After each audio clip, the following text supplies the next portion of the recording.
Hello दोस्तों, welcome to my channel study live with Raunak. तो daily current affair के series में आज हम सॉल्व करेंगे 4 जनवरी 2024 के महत्वपूर्ण करंट अफेयर के क्वेश्चन को। जितने भी क्वेश्चन बन सकते हैं उन सभी को हम सॉल्व करेंगे। साथ ही साथ प्रत्येक क्वेश्चन से जुड़े जो महत्वपूर्ण बिंदु होते हैं उनको भी देखेंगे। तो शुरुआत करने से पहले एक छोटी-सी रिक्वेस्ट है आपसे, चैनल पे नए हैं, अभी तक चैनल को सब्सक्राइब नहीं किया है, तो चैनल को सब्सक्राइब कर लीजिए और बेल आइकन को दबा दीजिए। अगर आपको ये सेशन अच्छा लगे तो प्लीज़ एक लाइक ज़रूर करिएगा। तो चलिए शुरुआत करेंगे और आज का पहला प्रश्न है, संयुक्त सैन्य अभ्यास डेज़र्ट साइक्लोन भारत और किस देश के बीच आयोजित किया जाता है? ऑप्शन है मंगोलिया, कतर, संयुक्त अरब अमीरात या बहरीन। तो आपका राइट आंसर है ऑप्शन नंबर सी, संयुक्त अरब अमीरात। ठीक है, संयुक्त सैन्य अभ्यास डेजर्ट साइक्लोन जो है वो भारत और संयुक्त अरब अमीरात के बीच आयोजित किया जाता है। महत्वपूर्ण बिंदु देखेंगे, भारत और संयुक्त अरब अमीरात का संयुक्त सैन्य अभ्यास डेजर्ट साइक्लोन राजस्थान के महाजन में आयोजित किया जा रहा है, जो 15 जनवरी को समाप्त होगा। 15 जनवरी को समाप्त होगा। कहाँ पर हो रहा है? राजस्थान के महाजन में आयोजित किया जा रहा है। इसमें संयुक्त अरब अमीरात की ओर से जायद फर्स्ट ब्रिगेड के 45 सैनिक भाग ले रहे हैं। उसके साथ ही एक्सरसाइज डेजर्ट साइक्लोन भारत और संयुक्त अरब अमीरात के बीच आपसी सहयोग को मजबूत भी करेगा। ठीक है, चलिए नेक्स्ट क्वेश्चन लेंगे और अगला क्वेश्चन है आपका, किसे हाल ही में एमएस स्वामीनाथन पुरस्कार से सम्मानित किया गया? Lalkrishna Advani, S Jaishankar, B R Kamboj या अरुण सिन्हा। तो आपका राइट आंसर है option number C, B R Kamboj. B R Kamboj को हाल ही में एमएस स्वामीनाथन पुरस्कार से सम्मानित किया गया है। एमएस स्वामीनाथन को भारत में हरित क्रांति का जनक कहा जाता है। ठीक है, हरित क्रांति के जनक हैं ये। भारत में हरित क्रांति का जनक कौन है? एमएस स्वामीनाथन। तो ये पुरस्कार से किसे सम्मानित किया गया? तो बी आर कंबोज को एमएस स्वामीनाथन पुरस्कार से सम्मानित किया गया है। महत्वपूर्ण बिंदु देखेंगे, महत्वपूर्ण बिंदु हैं आपके, चौधरी चरण सिंह हरियाणा कृषि विश्वविद्यालय के कुलपति प्रोफेसर बी आर कंबोज को प्रतिष्ठित एमएस स्वामीनाथन पुरस्कार से सम्मानित किया गया है। ठीक है, कौन है ये? चौधरी चरण सिंह हरियाणा कृषि विश्वविद्यालय के कुलपति हैं प्रोफेसर बी आर कंबोज। इन्हें एमएस स्वामीनाथन पुरस्कार से सम्मानित किया गया है। कंबोज को यह अवार्ड कृषि विज्ञान के क्षेत्र में वैज्ञानिक और विस्तार विशेषज्ञ के रूप में उनके योगदान के लिए दिया गया है। कर्नाटक के राज्यपाल थावरचंद गहलोत ने उन्हें यह पुरस्कार प्रदान किया। ठीक है, किसके द्वारा पुरस्कार ये दिया गया है? कर्नाटक के राज्यपाल हैं थावरचंद गहलोत। इनके द्वारा कंबोज को प्रतिष्ठित एमएस स्वामीनाथन पुरस्कार से सम्मानित किया गया। आगे बढ़ेंगे, नेक्स्ट क्वेश्चन लेंगे, किसने हाल ही में जनरल ऑफिसर कमांडिंग के रूप में चेतक कोर की कमान संभाली है? नागेंद्र सिंह, विजय वर्मा, अतुल कुमार या संजीव राय। आपका राइट आंसर है यहाँ पर option number A, Nagendra Singh ने। ठीक है, जनरल ऑफिसर कमांडिंग के रूप में चेतक कोर संभालने वाले कौन बने हैं? नागेंद्र सिंह बने हैं। महत्वपूर्ण बिंदु देखेंगे, लेफ्टिनेंट जनरल नागेंद्र सिंह ने हाल ही में 34वें जनरल ऑफिसर कमांडिंग के रूप में चेतक कोर की कमान संभाली है। उन्होंने लेफ्टिनेंट जनरल संजीव राय का स्थान लिया है, जो चेतक कोर 1 वर्ष से अधिक कार्यकाल के बाद 31 दिसंबर 2023 को रिटायर हुए थे। ठीक है, उससे पहले कौन थे? संजीव राय थे। और अब कौन नए बने हैं? तो लेफ्टिनेंट जनरल नागेंद्र सिंह ने ये कमान संभाली है। जनरल सिंह को 1989 के पंजाब रेजिमेंट में नियुक्त किया गया था और वे भारतीय सैन्य अकादमी देहरादून के पूर्व छात्र भी हैं। चलिए आगे बढ़ेंगे, अगला क्वेश्चन है, हाल ही में राजस्थान का नया मुख्य सचिव किसे नियुक्त किया गया है? सुधांशु पंत, दुर्गा शक्ति नागपाल, अभय सिंह या राजीव कुमार। तो आपका राइट आंसर है option number A, Sudhanshu Pant. ठीक है, राजस्थान का नया मुख्य सचिव सुधांशु पंत को नियुक्त किया गया है। महत्वपूर्ण बिंदु देखेंगे, वर्तमान केंद्रीय स्वास्थ्य सचिव और 1991 बैच के आईएएस ऑफिसर सुधांशु पंत को राजस्थान का नया मुख्य सचिव नियुक्त किया गया है। पंत वर्तमान में केंद्र सरकार में स्वास्थ्य और परिवार कल्याण सचिव है। वर्तमान में वो पंत वर्तमान में केंद्र सरकार में स्वास्थ्य और परिवार कल्याण सचिव हैं और इससे पहले उन्होंने शिपिंग सचिव के रूप में कार्य भी कर चुके हैं। वहीं पिछले 5 वर्षों में पंत ने कई महत्वपूर्ण विधेयकों का मसौदा तैयार करने में भी सक्रिय भूमिका निभाई है। ठीक है, तो जिन्हें अब क्या बना दिया गया है, राजस्थान का नया मुख्य सचिव बना दिया गया है सुधांशु पंत को, जो कि 1991 बैच के आईएएस ऑफिसर भी रह चुके हैं। चलिए आगे बढ़ेंगे, अगला क्वेश्चन लेंगे। नेक्स्ट क्वेश्चन है आपका, पावर ग्रिड कॉरपोरेशन के नए अध्यक्ष और प्रबंध निदेशक के रूप में किसे नियुक्त किया गया है? अजय मोहन, रविंद्र कुमार त्यागी, राहुल उपाध्याय, श्रीकांत कांदीकुप्पा। तो आपका राइट आंसर है ऑप्शन नंबर डी, श्रीकांत कांदीकुप्पा को पावर ग्रिड कॉरपोरेशन के नए अध्यक्ष और प्रबंध निदेशक के रूप में नियुक्त किया गया है। महत्वपूर्ण बिंदु देखेंगे, विद्युत मंत्रालय के स्वामित्व वाले पावर ग्रिड कॉरपोरेशन के नए अध्यक्ष और प्रबंध निदेशक यानी सीएमडी के रूप में रविंद्र कुमार त्यागी को नियुक्त किया गया है। त्यागी श्रीकांत कांदीकुप्पा का स्थान लेंगे। ठीक है, किसे नियुक्त किया गया है, सॉरी, पहले थे श्रीकांत कुप्पा और अब जो नए बने हैं वो रविंद्र कुमार त्यागी बने हैं। सॉरी, यहाँ आप सही कर लीजिएगा, रविंद्र कुमार त्यागी नए बने हैं। पहले की बात करें तो पहले श्रीकांत कांदीकुप्पा थे। ठीक है, किसने कौन बने हैं, रविंद्र कुमार त्यागी जो हैं वो नए पावर ग्रिड कॉर्पोरेशन के अध्यक्ष और प्रबंध निदेशक बने हैं। त्यागी ने श्रीकांत कांदीकुप्पा का स्थान लिया है, जो कि हाल ही में रिटायर हुए हैं। Power grid corporation of India limited Bharat सरकार के विद्युत मंत्रालय के स्वामित्व वाला केंद्रीय सार्वजनिक क्षेत्र उपक्रम है। नेक्स्ट क्वेश्चन है, भारत कितने वर्षों के लिए संयुक्त राष्ट्र सांख्यिकी आयोग के सदस्य के रूप में अपना कार्यकाल शुरू किया है? 2 वर्ष, 4 वर्ष, 5 वर्ष या 6 वर्ष? तो आपका राइट आंसर है 4 वर्ष। ठीक है, भारत ने 4 वर्षों के लिए संयुक्त राष्ट्र सांख्यिकी आयोग के सदस्य के रूप में अपना कार्यकाल शुरू किया है। महत्वपूर्ण बिंदु देखेंगे, हाल ही में भारत ने संयुक्त राष्ट्र सांख्यिकी आयोग के सदस्य के रूप में अपना 4 साल का कार्यकाल शुरू किया है। यह वैश्विक सांख्यिकी प्रणाली का सर्वोच्च निकाय है। इसकी स्थापना साल 1947 में की गई थी। इस आयोग में संयुक्त राष्ट्र के 24 सदस्य देश शामिल हैं और भारत आखिरी बार 2004 में सांख्यिकी आयोग का सदस्य बना था। ठीक है, भारत कब सदस्य बना है सांख्यिकी आयोग का? 2004 में। कितने सदस्य हैं? संयुक्त राष्ट्र के 24 सदस्य देश जो हैं इस सांख्यिकी आयोग में शामिल हुए थे। स्थापना की बात करें तो सांख्यिकी आयोग की जो स्थापना है वो 1947 में की गई थी, जो कि एक वैश्विक सांख्यिकी प्रणाली का सर्वोच्च निकाय है। अगला क्वेश्चन है आपका, निम्न में कौन सा केंद्र शासित प्रदेश प्रधानमंत्री विश्वकर्मा योजना लागू करने वाला पहला केंद्र शासित प्रदेश बना है? दिल्ली, मुंबई, पुणे या जम्मू कश्मीर? तो आपका राइट आंसर है option number D, Jammu Kashmir जो है वो एक केंद्र शासित प्रदेश है और सबसे पहले प्रधानमंत्री विश्वकर्मा योजना लागू करने वाला पहला केंद्र शासित प्रदेश बना है। महत्वपूर्ण बिंदु देखेंगे, विकास के पथ पर तेजी से अग्रसर जम्मू कश्मीर एक और उपलब्धि अर्जित करते हुए प्रधानमंत्री विश्वकर्मा योजना लागू करने वाला देश का पहला केंद्र शासित प्रदेश बन गया है। जल्द ही अन्य जिलों में भी इस योजना का विस्तार होगा।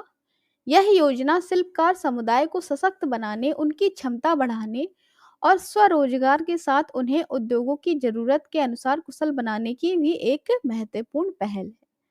आगे बढ़ेंगे, अगला क्वेश्चन लेंगे और नेक्स्ट क्वेश्चन है, निम्न में से किस पर्सनल कार्ड ब्रांड कंपनी ने गीतिका मेहता को मैनेजिंग डायरेक्टर नियुक्त किया है? निविया, पॉन्ड्स, ऑरियल या हिंदुस्तान यूनिलीवर? ठीक है, यूनिलीवर है ये। तो ऑप्शन नंबर ए आपका राइट है, निविया।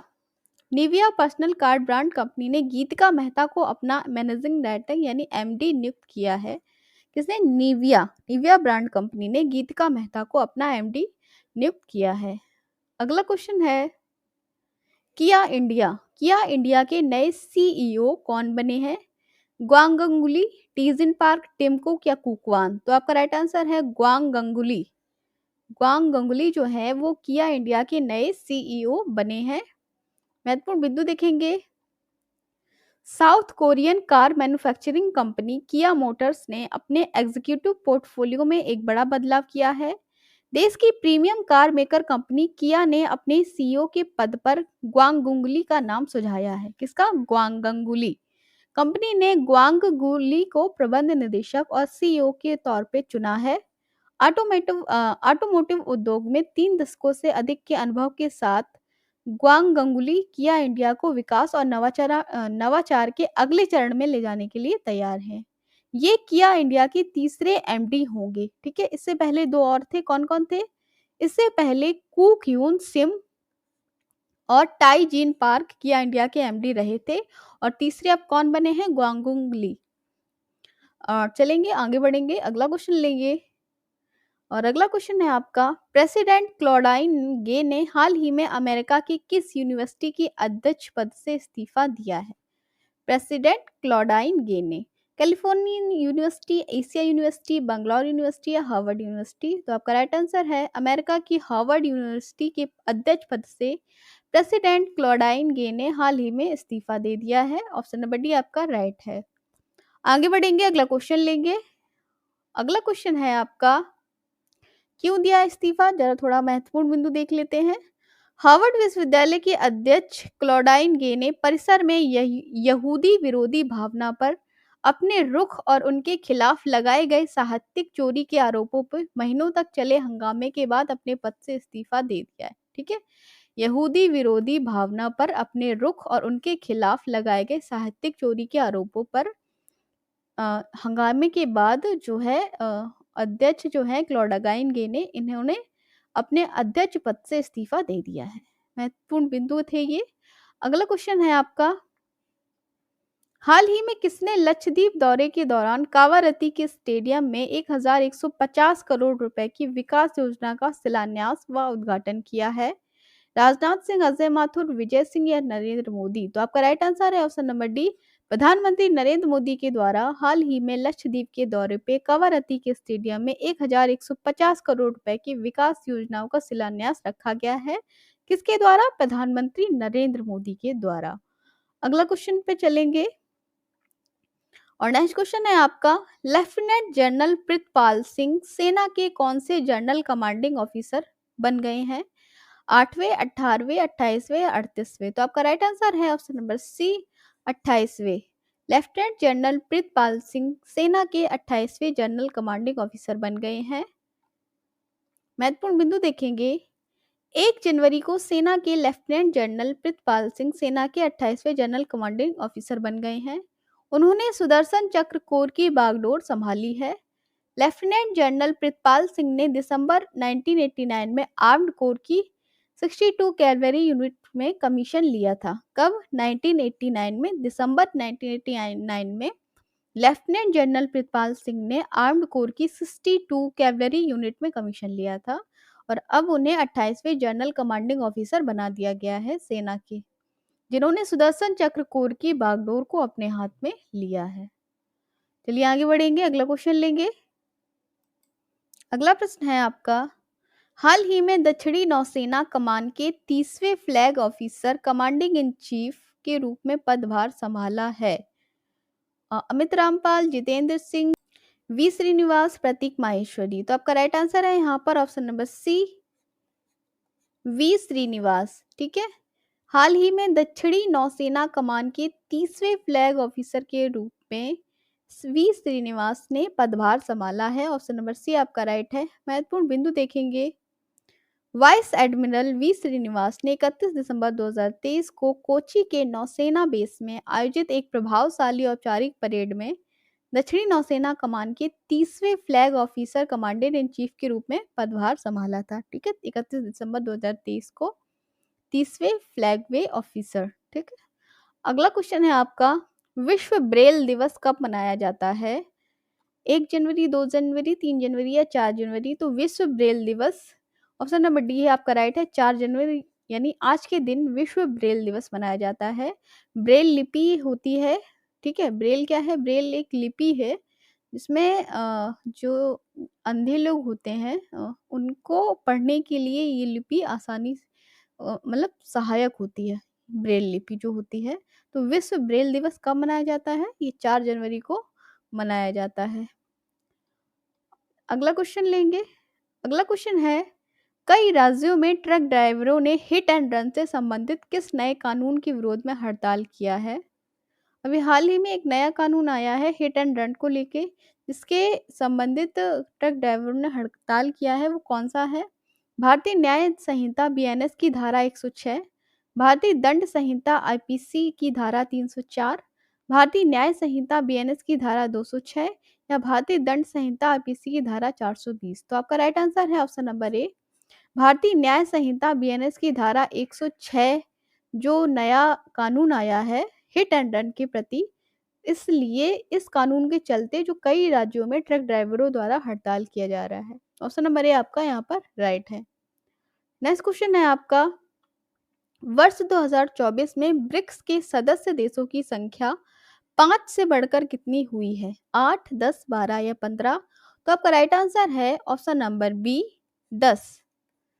2024 में ब्रिक्स में पहले 5 थे और अब कितने और बढ़ गए हैं? 5 और बढ़ गए हैं, जिससे टोटल जो इनकी संख्या वो 10 हो गई है। महत्वपूर्ण बिंदु देखेंगे, भारत, रूस और चीन सहित शीर्ष उभरती अर्थव्यवस्थाओं वाला एक समूह है ब्रिक्स समूह, जिसमें वैश्विक मामलों में पश्चिमी प्रभुत्व की पृष्ठभूमि अपनी रणनीतिक शक्ति बढ़ाने के प्रयास के तहत 5 पूर्ण सदस्यों को शामिल करने की घोषणा की है। 5 तो है ही, कौन कौन से आपको बता दें? ब्रिक्स, BRICS, ठीक है, ब्राजील, रूस, इंडिया, चाइना और साउथ अफ्रीका, ये 5 तो इसमें शामिल है ही। और रूस के ब्रिक्स की अध्यक्षता संभालते ही राष्ट्रपति व्लादिमीर पुतिन ने सोमवार को कहा है कि यह समूह अब 10 देशों का संगठन बन गया है। ठीक है, इसमें मतलब 5 देश और ऐड कर दिए गए हैं। कौन से हैं वो 5 देश? जिसमें मिस्र, इथोपिया, ईरान, सऊदी अरब और संयुक्त अरब अमीरात नए सदस्य के रूप में शामिल हो गए हैं। ध्यान रखिएगा, इंपॉर्टेंट क्वेश्चन बन सकता है ये कि ब्रिक्स में 5 और जो नए देश हैं वो कौन से शामिल हुए हैं? तो उनमें है मिस्र, इथोपिया, ईरान, सऊदी अरब और संयुक्त अरब अमीरात। ठीक है, ये 5 देश नए शामिल हुए हैं अब ब्रिक्स में, MIIISS आप ऐसे ध्यान रख सकते हैं। ठीक है, 5 तो पहले से थे, ब्राजील, रूस, इंडिया, चाइना और साउथ अफ्रीका। नए 5 कौन से शामिल हुए हैं? मिस्र, इथोपिया, ईरान, सऊदी अरब और संयुक्त अरब अमीरात। ये जो नए देश बने हैं 2024 में, इन्होंने ब्रिक्स की सदस्यता ग्रहण की है। अभी हाल ही में ब्रिक्स से जुड़ा एक क्वेश्चन और बना था कि किसने ब्रिक्स की जो नई कमान थी जिसे दी जा रही थी वो संभालने से मना किया है? तो अर्जेंटीना द्वारा ब्रिक्स की सदस्यता को ग्रहण करने से मना किया गया है। वहाँ के राष्ट्रपति द्वारा ऐसा मना किया गया है कि अर्जेंटीना जो है वो अब ब्रिक्स की सदस्यता को ग्रहण नहीं करेगा। ठीक है, अभी हाल ही में ये क्वेश्चन इंपॉर्टेंट बन रहा था और अभी एक नया क्वेश्चन बन रहा है कि ब्रिक्स जो है वो अब 10 देशों का संगठन बन गया है, 5 देशों का नहीं है, ध्यान रखिएगा। ठीक है, तो ये थे आज के आपके महत्वपूर्ण क्वेश्चंस। ठीक है, 4 जनवरी की जितने भी करंट अफेयर के महत्वपूर्ण क्वेश्चन बन सकते थे यहाँ पर सॉल्व हो चुके हैं। अगर आपको ये सेशन अच्छा लगा हो तो आप एक लाइक करिएगा और चैनल पे नए हैं तो प्लीज़ चैनल को सब्सक्राइब ज़रूर कर लीजिए, बेल आइकन को दबा दीजिए जिससे आपको वीडियो का नोटिफिकेशन टाइम से मिल जाए और आप वीडियो को देख सकें। तो चलिए हम मिलेंगे फिर से आपसे एक नई वीडियो के साथ, तब तक के लिए नमस्कार, take care and good bye.